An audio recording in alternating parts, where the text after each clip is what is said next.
Neem finally got to stargaze at stars. Well, that's a silver lining to a crappy night avoiding Diego.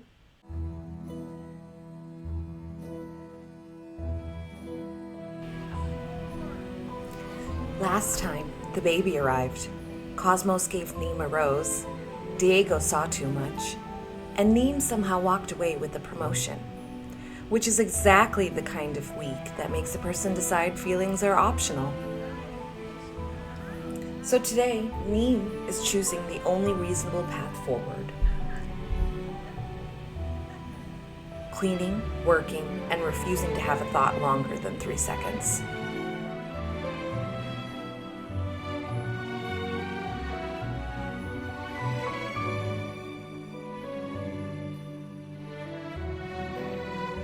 Science is safer than people. Science only judges you when the experiment fails. And if anyone asks questions, Neem doesn't lie. She redirects reality with confidence. The apartment is messy, her relationships are worse, and somehow the sink is still the easiest thing to fix. Sometimes the scariest day is the one where life continues. So I like to think this is where Neem goes to get some extra work done when she isn't in the office. The old library where she went to school in Britechester has a lab, and Neem, being an alumni of that college, has access to the lab. So on weekends, when she is interested in kind of making some headway on her experiments, she comes into the lab and tries to get ahead of her work. What is this about? The drop-off has been made. Don't be late. I think Neem's gonna say, wait, who is this? This feels like somebody is trying to drop a hint or a clue as to what happened to her. So this is the St. Laurel Library. I will pop the original creator in the details below. I have had this library in my game before, and I just love it for occult gameplay because really amazing thing about this library build is that it has 2 actual secret spaces for science students and occult students.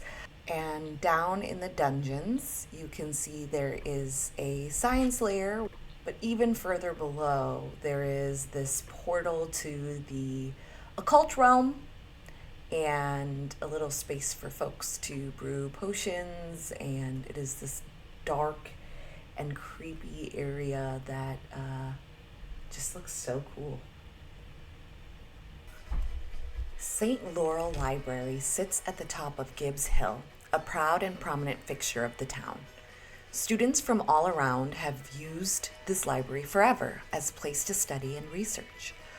Old history records stated that there was a constant battle between science students and magical students. Even though the battle stopped long ago, many reported seeing a group of people doing suspicious activity in this library.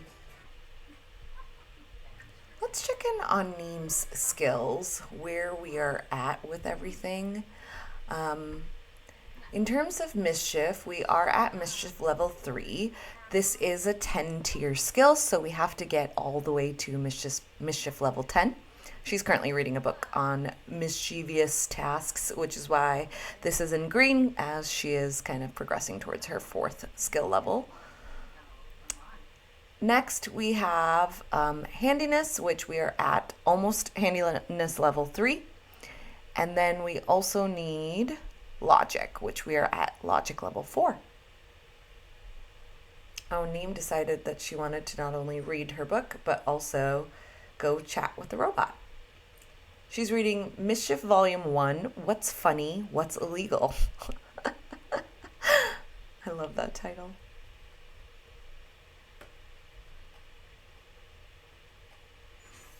I think she was bothered by all the students around her doing their homework. She decided to come on over here. Neem is feeling a little emotionally starved, so we might head back to the apartment and go and try to regenerate some force.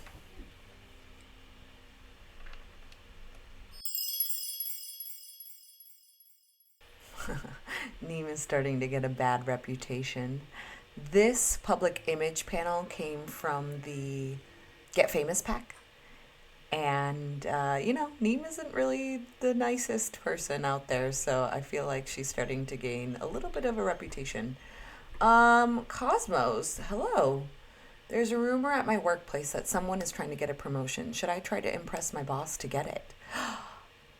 Interesting.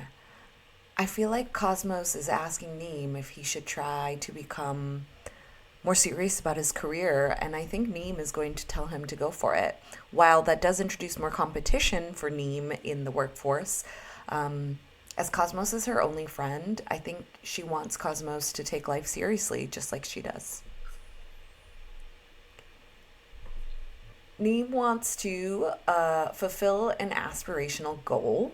She also wants to make a good friend from being clumsy.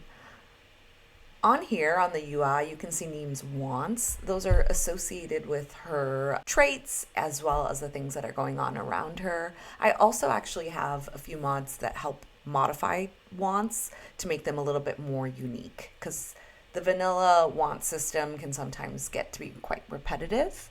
Let's take a look at where we're at with Neem's aspiration, actually.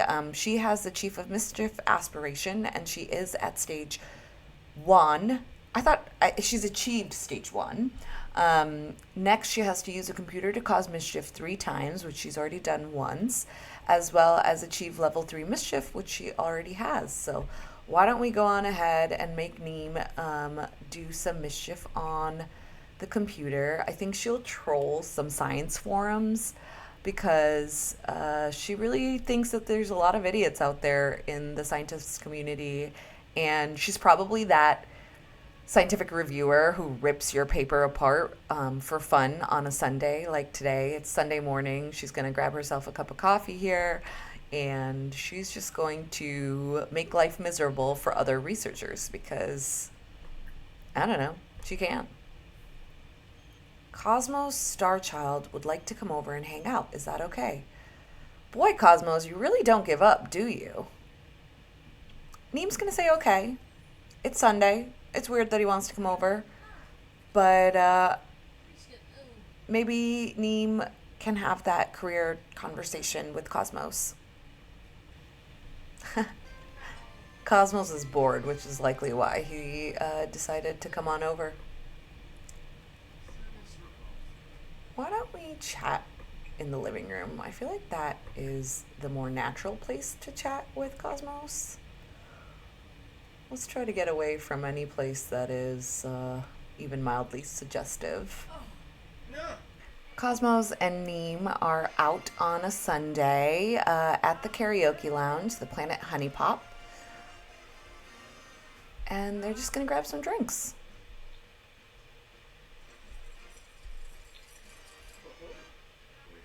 Oh, Jasminder's here as well. Hi, Jasminder. This is my friend Cosmos. Funny story, Cosmos came out of the blue to my house and pushed me out today. It's nice to see you out after the baby. Is Arun with baby Neil?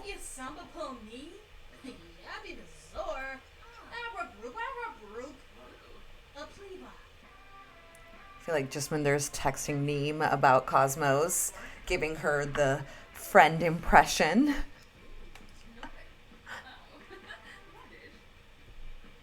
Jasminder left to give them their privacy, which is nice of her.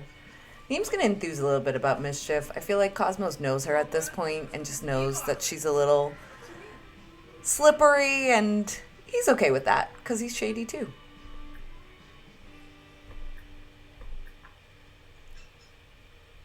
She's going to dare him to streak.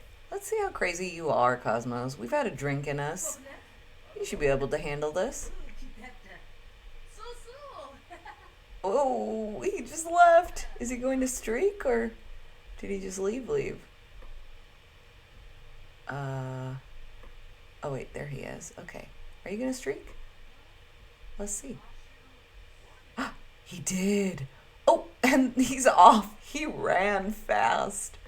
Oh my goodness. Okay, we'll see if he comes back. Well, that was a fun outing. We grabbed some drinks with Cosmos and Jasminder dropped by, and I think we're gonna head home now. Yeah, she's emotionally starving, so we're gonna head home before we cause any panic at a very public location. We'll have to figure out what we can do. I don't think I have enough fairy dust. I don't, so that's not good. It's 6 o'clock. We've just made it home. Neem is so sick and tired of this apartment and all of its issues. She's constantly having to spray for roaches and handle rats. We've reached handiness level 3. Neem now has a chance to find rare parts and can carve a few more sculptures.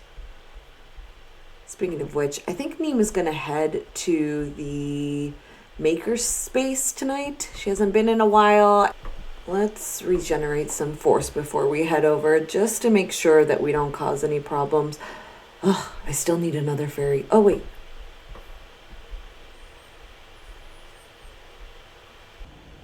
Neem's just made it to the maker space. Let's do a quick scan for Diego before we head in. She's really trying to avoid him right now. I don't think she wants to get into any conflict. He's upstairs. Oh my god, no, no, no. Avoid. Neem, do not go upstairs. Where are you going? Oh, she's going to dance. No, don't.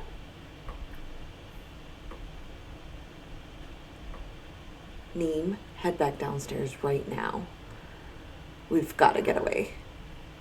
Well, that was a failed plan. Because Diego is over there, I think we are going to head over to our telescope, which is still over here. We should probably pack this up. But let's go stargaze here instead. Diego has taken over our space, and we're running away shamefully. The thing with Diego and how he treated Neem last episode, it's that we know Diego was afraid, and he partially acted out because he's afraid of Neem, and Neem doesn't blame him for that. And I don't think she wants to see that fear in his eyes if she approaches again. Diego doesn't know what he witnessed the other day, but he knows it wasn't something good, and maybe because Diego is a shady character, Neem feels like she can discredit him, but it's just another person who knows something is off about Neem.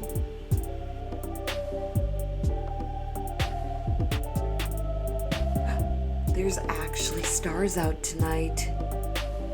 What a rare San Myshuno occurrence! Neem finally got to stargaze at stars. Well, that's a silver lining to a crappy night avoiding Diego. Let's check where we are with the elements collection. Interesting that it doesn't tell you the count of how many elements you have on this page. It tells you how many collections you have found, but it visually shows you how many elements you have. We have 4 out of 15 of the elements. We also ended up getting lots of crystals and metals and even some gardening, which is cool. Neem sees collecting these elements as part of her way to try and understand what exists out there, what she could be made of that is different than the humans around her. It's a new work day, and Neem is ready to spend the day not thinking about avoiding Diego Lobo or needing to check on the baby and Jasminder. Jasminder has been calling her like crazy, and Neem has just been avoiding her because she just doesn't want to deal with seeing the baby and seeing the effects of her draining.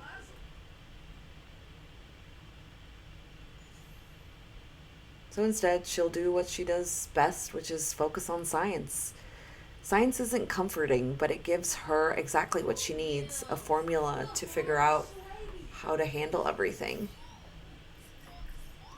All she has to do is follow a recipe, think through some logistics. It's not as messy as human emotions. Neem's very close to a promotion. She's had 6 breakthroughs and is at average work performance. And I think if I get all of my tasks through, we should be able to get to outstanding and hopefully get that promotion. So we need to invent the hover lamp, upgrade Simray with transform object, and chat with Camille Soto, who is one of my colleagues. No one's around, so Neem's gonna quickly regenerate some force.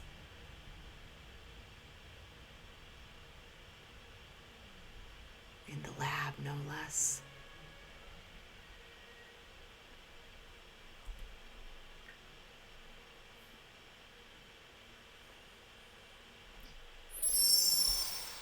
Ooh, looks like he broke that computer. I could probably fix it. Neem likes fixing things. It makes her feel like she can actually make sense of the world. I think with people and relationships, it's always so messy. It's not as easy to fix. But for Neem, fixing objects is a way of her to overcome both her clumsy trait and also kind of put things right in the universe where she feels wrong. Oh, she said thank you to the robot for helping her. Okay, we have to transform a chair. Is anyone we know sitting on a chair? Should I be a jerk and transform Cosmos' chair? Maybe I'll do that. Neem's gonna come over here and play a little prank on him. I'm sorry, what? I have a fear of death? What happened, Neem? Death is inevitable. Neem knows it. Neem just didn't think that she would be thinking about it so soon. There is still so much to do. How will Neem get everything done if death is just around the corner? Is it safer to just hide forever?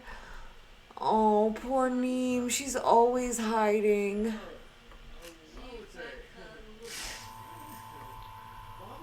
Realizing she's afraid of death is kind of making her act out. And now she's set Cosmos' chair on fire. Oh dear gosh. Please put that out now. Hello? Hello? Is anyone going to help? Extinguish. Extinguish. Of course Neem's experiment wouldn't go right. That would just be too much. This is her otherworldliness acting against her. Eee. Now she has this looming fear of death. That dreadful feeling looms over Neem as she discovers something new about herself. A fear that wasn't there before, growing inside, ready to overcome Neem into paralysis at any moment. Poor Neem. Fires just keep following her everywhere she goes. She's gonna say it was just really hot in the lab and that's why the fire happened. To try and assuage any concerns that Neem is a liability. Neem is terrified but trying to play it off. She just needs to pretend that it was a normal accident because of the heat in the lab rather than indicate anything else. Everyone at work is super tense because of the fire, and Neem just doesn't want anyone pointing fingers at her because clearly she was trying to do an experiment at the time. Neem is stressed because just when she thinks she can keep everything under control, things literally catch on fire. The house is a mess. She's been avoiding Jasminder and the baby. Diego Lobo freaks her out, and all in all, she knows that things are slowly slipping out of control. With that, we will end this episode here. Neem is taking a bath before she heads to bed. She's had a reasonable work day and lots on her mind. Next episode, we'll have to see if she finally visits Jasminder and baby Neil, or if things with Diego just get out of control when they finally witness each other again. Thank you so much for watching Kahani Sims. If you liked this episode, please don't forget to like and subscribe and follow for more.